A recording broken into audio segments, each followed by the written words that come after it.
Started, but we're here and we're ready to rock and roll. And we're going to get Reverend McLaren to do us a prayer this morning.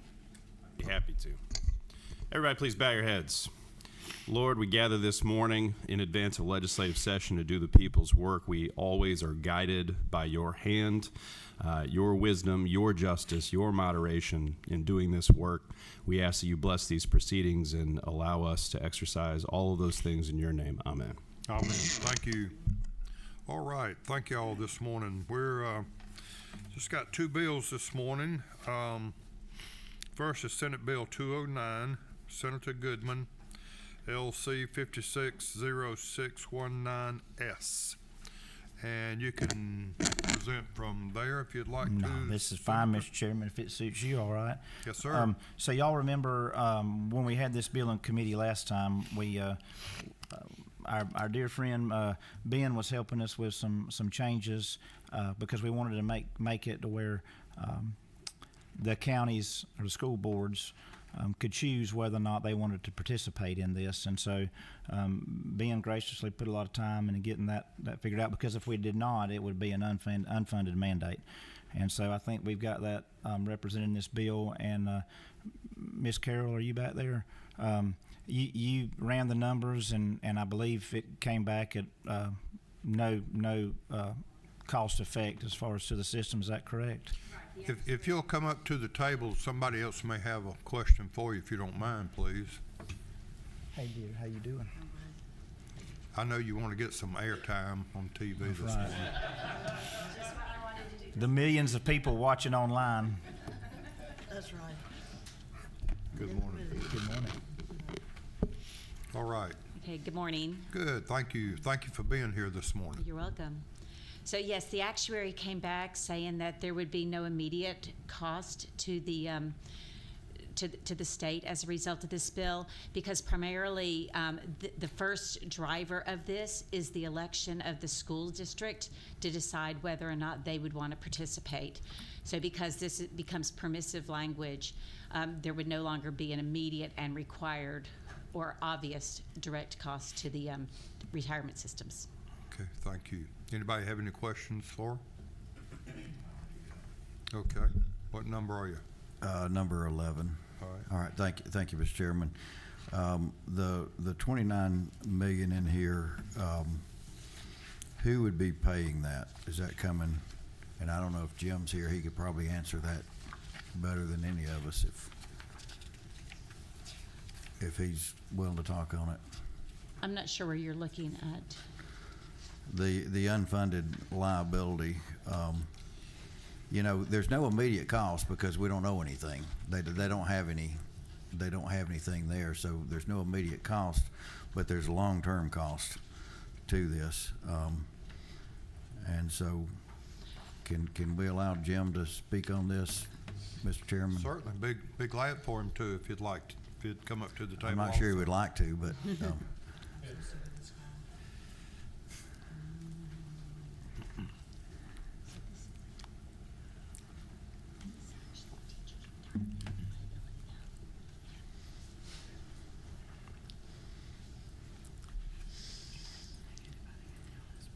floor is yours, Mr. Potvin. Well, can I get a sense for what exactly you're asking? So there's going to be long-term cost for the employer match to this, correct? For this bill, right?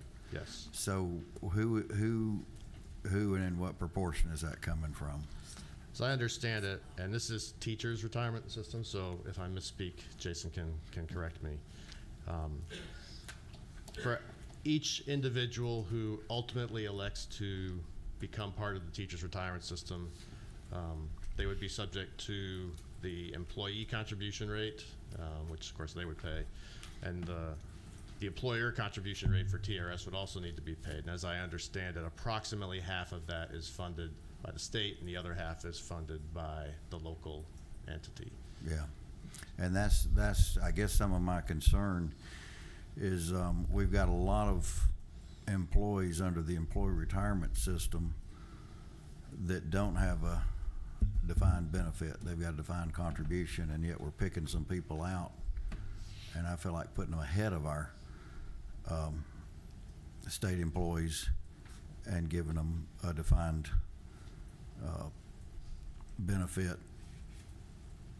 So I guess I just don't, you know, we've kind of shifted away from that, and we've done stuff to you know, obviously make our 401ks much better and like that, but I just don't think it's appropriate for the state to increase their funds on this for this particular plan. I mean, the TRS is a great plan, and I've supported continuing it and everything for our teachers, but I think expanding it just brings an unfairness to our other state employees, I guess is what I would say, Mr. Chairman. The way I understood it, this is up to the local school boards. But it's still paid by the state. What if they make a decision to opt in, then the state has liability, correct? The state has approximately half of the employer contribution. I guess to be complete, I should point out that there is a slight savings for the public school employee system, because that employee would be moving out of that. Right, moving out of a plan that's not as good, and I understand it's not as good and doesn't have the payments made into it. I think I understand the bill, but I can't support it. Okay, thank you. Anybody else have any questions or concerns? So, may I ask a question, Mr. Chairman? Certainly. And again, this is something that my local school superintendents brought to me. And of course, I can't remember if it was you or someone in the last committee that the average retirement benefit for a school bus driver is $300 a month. And that's something that, you know, I'm trying to address. But not only that, but with the lunchroom workers and all that, because you can't have school without school bus drivers and lunchroom workers and everything else. But I'm certainly not an expert at this, but, you know, I'm looking at Exhibit A, and it's saying $0 due to the increase of the legislation. So yours, but is it, what you're saying is you can't really define what it's going to be because we don't know how many people may use it and may not use it? As I understood the letter, that's correct. Okay. The original version of the bill, where every school system would need to participate, the actuaries were able to somehow, I don't know exactly how, come up with a reasonable way to estimate the number of people that would make the election. Now that it's up to the school systems to make the first call, they're saying they have no factual or data-driven basis for making that. So they're saying, you know, as far as I can tell, 0. And again, the key thing for the committee in that respect, as far as the state law is concerned, is the first year cost, right? If you fund the first year cost, whatever that is, the bill can go into effect. If you don't, it won't. Well, in this case, we're saying no first year cost. So therefore, your funding in the immediate term is negligible. Down the road, though, any individual person who elects to come in is going to have a cost associated with them. So let me ask you this, and I don't remember what the number was previously when it was, what would the cost be if every school system in the state decided to participate in this? Because I know you had those numbers last time. So the old number was something like 21 million in the first year? Right. They estimated about 11,000, or about 33% of this Mm-hmm. employees would elect to join teachers' retirement, and that would be about $21 million to the state. But as you realized, that's just the state portion. The locals would have to fund a similar portion No, that was on the their total. end. That's right. That was just for the state. And I guess, and I understand what you're talking about, Mr. Chairman, but you know, we all look at, and you and I have had a lot of discussions about this, Mr. Chairman, in the past about ways the money spends the state and some of the tax credits that we have out there and everything else.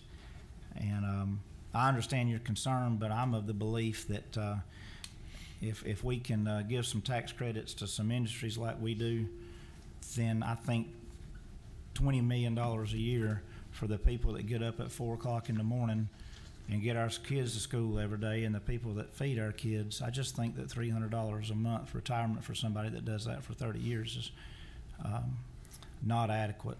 And so, but I understand where you're coming from, Mr. Chairman, and I appreciate it, and I know you know this stuff like the back of your hand, but I just feel like even we're talking about if everybody in the state did it, we're talking about $20 million. I think that's a third of the state, isn't it?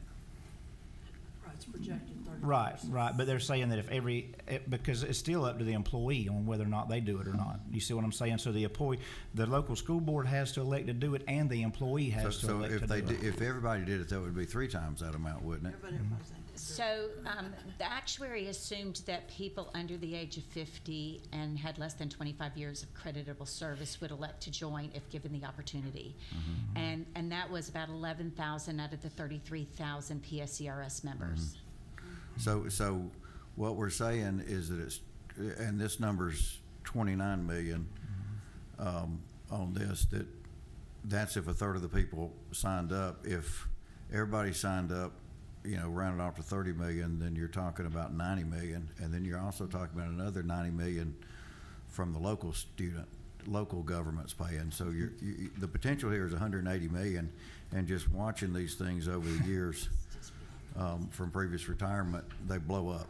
I mean, the long-term cost is gonna Well, blow I up would on I this. would submit, Mr. Chairman, if we can give $1.5 billion a year to the film industry and $700 you know- million you know- a year you to know- data centers, and we you can't know do my this feeling on that. I mean, so that's kind of where I'm at Yeah. with it.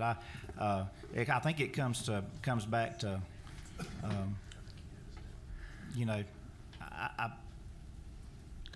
I feel like it's the right thing to do, but every member of the committee will have to make their decision for themselves on that. And I'm fine if the committee decides not to move forward, but I have done what I would told my people back home that I would do. I think I certainly appreciate that. And I look at the fairness of all our other state employees, that I feel like these people are jumping ahead of them into a defined benefit plan. And, and I just, Well, what do we do for somebody that gets $300 a month for 30 years? Yes, sir, Mr. Potlin. So, if I may interject, I want to make clear on the benefits that are coming out of the PSERS. A 30-year employee would get about $510 per month. Okay. Okay, A $500. 20-year employee, we're talking about $340 per month. I should let you know that if those employees that we're talking about, the 340, they would approximately a little less than double their benefit in TRS. Wouldn't that be great? Senator Alrock, Thank you, Mr. Chairman. I appreciate this bill. pull your and- microphone up, if you Oh, will, I'm please. sorry. I appreciate the author's efforts on SB 209, and I would point out it's not hadn't been presented to the committee, but these dollars go right back into our economy, and there's a multiplier effect. 7 normally. Yeah, that's right, and so that is another consideration. It's not like that the money's going out of the state or out of our economy. It's going to actually improve the quality of life and the ability of lifelong employees who are retirees to live with dignity and be able to meet their needs without having to rely on family members, to dig deep to help out mom and dad. So that is again, it's measurable, and it's real, and it goes right back into our economy. My question is, these employees are not state employees, they're actually employees of the local school system. Why can't we figure out some way to make these local school systems set up a retirement themselves for their employees? That should be something. I'm not talking about unionizing school bus drivers over the state, but I'm saying, why can't the local Board of Education set up their own retirement system for these employees and look after their employees and not be an impact on the state? Because they're actually Board of Education employees of that local county. And I think that's an obligation that maybe that Board of Education should shoulder. And I agree with you. The cafeteria workers, the school bus drivers, Custodian. but these boards of education, I think they can shoulder some of that Well, responsibility. they are going to be shouldering half of the responsibility, Well, that is could my go- understanding. Well, they could go ahead and set it up locally through someone rather than depending on the state to get involved. Let's see, Senator down there, number 12? Yes, ma'am. Thank you very much, Mr. Chairman, and thank you all for presenting this. Senator, I want you to know that we appreciate you bringing this bill. I support cafeteria workers. I support bus drivers. I support the people that are doing the work. The state of Georgia has enough money for us to do the right thing about the people who live here. So at the appropriate time, Mr. Chair, I move that SB 209 do pass, LC 560619S. Okay. Thank you. I've got a couple more questions. Okay. Senator McLaren?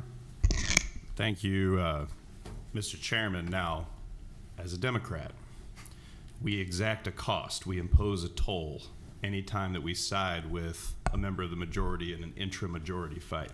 And that cost is we're going to reiterate our talking points. So in this case, I echo my colleagues, which is we have enough money to do right by our state employees, and we shouldn't have to worry about these fights between state employees or alleged fights, alleged appearance of conflict, because at the end of the day, we really could take care of everybody if we had the political will to do so. But I always like to say in committees like this that there is a conversation happening this very same session in a different forum about handing back $9 billion per year of state money for very little reason, except to allegedly address the affordability crisis. And I think there's other ways to do that. I think that state expenditures can address affordability.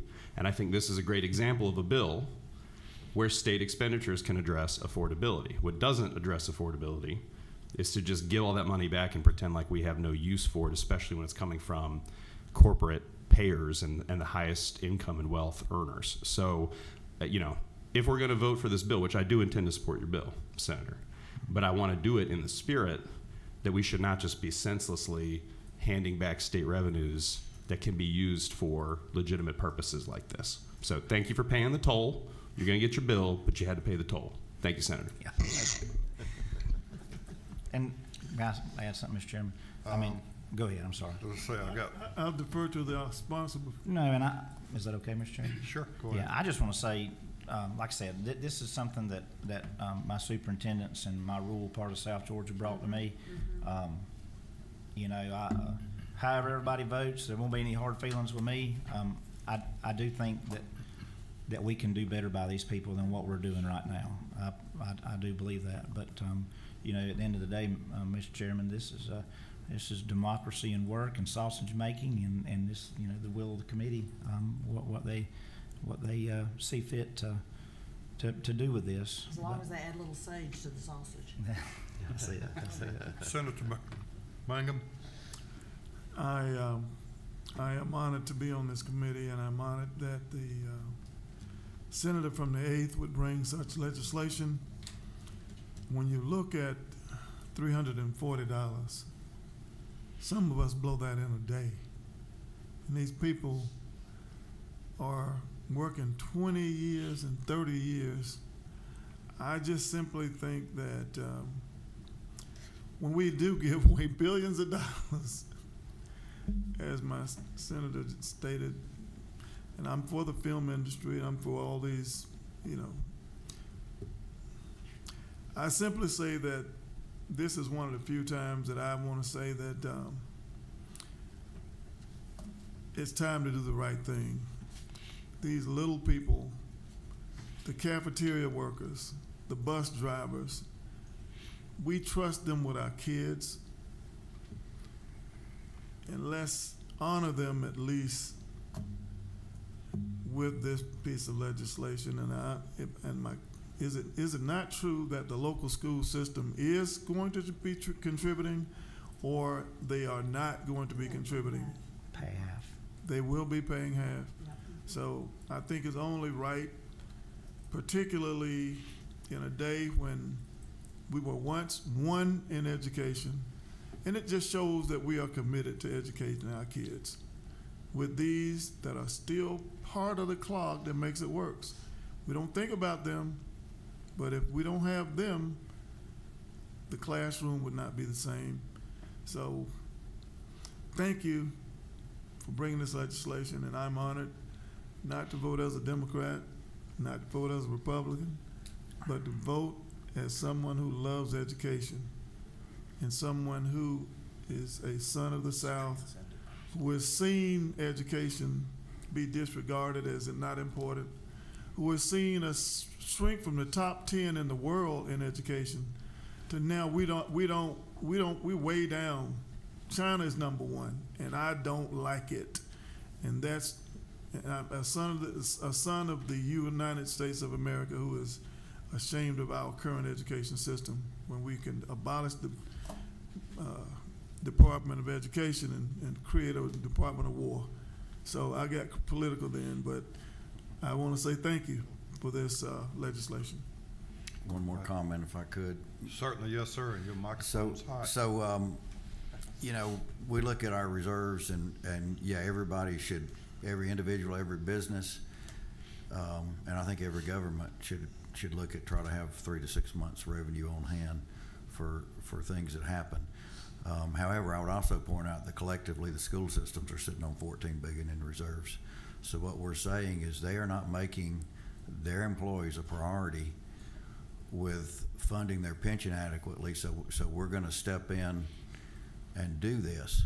So how about the county commission? They've got plenty of employees there. Do we need to go into that local government and say, well, since you aren't doing what we think is a good pension plan, we're going to pay for that too? I think this is dangerous territory, and I understand everybody wants to do something, and I think they should have a better plan. But I think the responsibility should be with the local school system to use their $14 billion in reserves to do this. Thank you. Any other senator have any comment? All right, Senator Davenport, now would be the time you asked to make a motion. Thank you very much, Mr. Chairman. I move that we do pass on SB 209 LC 560619S. Second. I'll give it that. Have a second? Okay. Any discussion? All in favor, raise your right hand. All opposed? So carry. All right, thank you. Thank you, Mr. Thank you. Chairman. Thank you. And thank y'all for the time that you put into doing all this. Appreciate it. All right, thank you. Let's see, our next bill is Senator Reeves, Representative Reeves, is he here?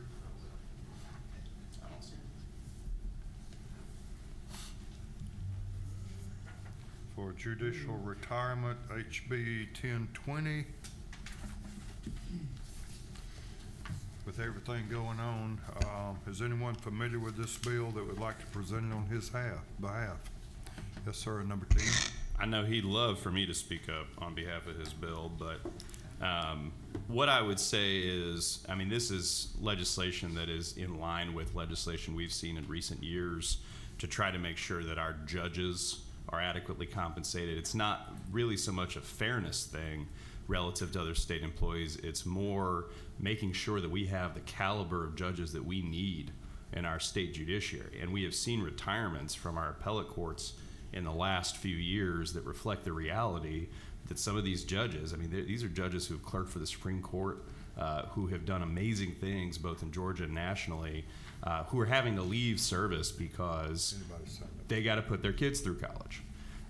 So I just know, you know, in terms of political vetting, this is the kind of thing where when you ask the attorneys in both the House and the Senate, Republican and Democratic, whether we need stuff like this, we are always walking lockstep on this because we are the ones who know what our judges, the market pressures that our judges face and how important it is to make sure that they stay in those roles. They're already giving up, it's not an exaggeration, millions of dollars of income over the course of their lifetimes to do this public service. And so anything we can do to make retirement a little bit better for them. You know, we've heard, this committee's heard testimony recently about how when you work for the state, oftentimes part of the package you're promised is maybe the salary's not going to be quite what it could have been during your working years, but you'll have great benefits. And I think anything we can do on that front is going to be helpful for keeping well-qualified judges in our judiciary, and that is my presentation of Representative Reeves's bill. Thank you. I think you did a mighty fine job. Is there anyone here in the audience that would like to speak for or against this bill?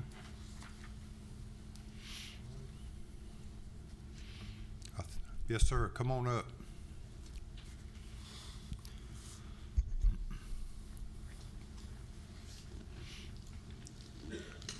Thank you. If you'll state your name and information for the record.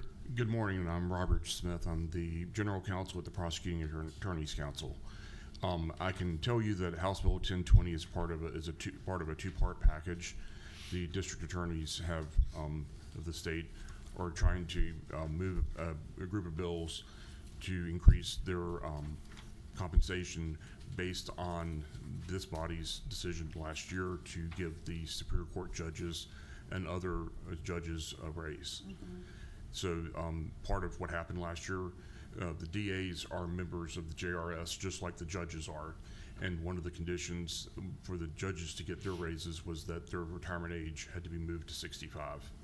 So this is the mirror bill for the DAs, that they need to increase their retirement to 65. There is a separate bill that is it cleared House Judiciary yesterday about their compensation package. It's not yet for your consideration, but there is. This is part one of a two-part bill. I did text Representative Reeves and ask him if he was coming over today or not. I have not heard, but I can try to answer questions as best I can, and I'm very nervous now seeing the senator from the 14th and the grin that he has on his face. No, I think you've done a fine job. Thank you, sir. Senator? Thank you, Mr. Chairman. What is the base pay now for a Superior Court judge? I know when we were debating all this a year or two ago in South Georgia, it was $140,000. It's significantly more than that. I don't know the exact answer. I know that it's a percentage of the federal district court judges' pay. I believe it's 90%, but I don't know that number off the top of my head for certain. But the pay that it's authorized, now that's not what it's guaranteed to be at. That's a question for appropriations each year. But what the bill did last year that you enacted, basically this is going to be the ceiling. So the judges can ask for, and I think it's 90% of what a federal judge received in 2022. I gotcha. Yeah, and that was just, my neighbor, who's also my wife's cousin, lives about 8 miles down the road from me, Superior Court judge, and so obviously he, 4 years of college, 3 years of law school, and being a judge and, making $140,000 a year, it's if you got a good many student loans, it's pretty hard to make things work at that, so. And I'm sorry. I was just going to say I'm supportive of stuff like this because when we talk about our judges and think of the word judgment, we want somebody with good judgment and wisdom and discernment that are making decisions on people's lives, right? And so you get what you pay for sometimes, and we want to make sure we've got the right kind of folks filling these roles. So, thank you, Mr. Chairman. This bill mainly pertains to district attorneys, though, doesn't it? Yes, sir. To the 51 DAs. Okay. DAs, okay. Yes, sir. I apologize if that wasn't. Yes, sir. Yeah. Well, it says judicial retirement system, and that's why. It's one of those things that people don't always realize who all is a member of JRS. I gotcha. And the DAs are members of JRS. And after my broad policy statement / advertisement for the judges, safe to say that because there was a policy decision to include district attorneys within the JRS, that means that the policy decisions we're making on behalf of the entire JRS also operate on behalf of the district attorneys, that we've decided already that those judgments should more or less be in lockstep. I mean, I guess that's what you're getting at. That's what I'm not authorized to speak on behalf of the DAs. They have their own representatives, but that's what the argument has been, is that by tradition through the years, they haven't been the same, but they've been closely related. Then there's a lot of other funding mechanisms too, but for the state-based pay, it's always been related to those two numbers have been related or in close approximation. Judges get paid more than DAs, but yes. Okay, thank you. Let's see, number 5 is, Mangum. yes, sir. Thank you, sir. Mr. Chairman. To the distinguished presenter, I thought that there was a train, explain the train system with respect to how this is working. But the train system, a lot of local officials are paid based on a percentage of what a Superior Court judge is paid. And last year, you passed a bill that decoupled it. Oh, okay.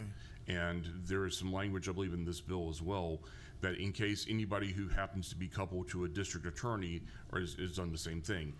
And the idea is that, and I don't want to, there are some local officials that get paid 30%, 50%, 85% of a Superior Court judge pay. And the idea was that you wanted, and this body's policy last year was to give the counties a year or so to make a decision if you wanted to continue that train or that coupling or not. And that was why that language was in the bill. And there are a few people that are coupled to the DA. Most people, and most local officials are coupled to a Superior Court judge for obvious reasons, because it's higher than the DA's pay. Okay, thank you. Anyone else have any questions, comments? Anyone else in the audience wish to Thank you. speak for or against? I'll ask, what is the will of the committee at this time?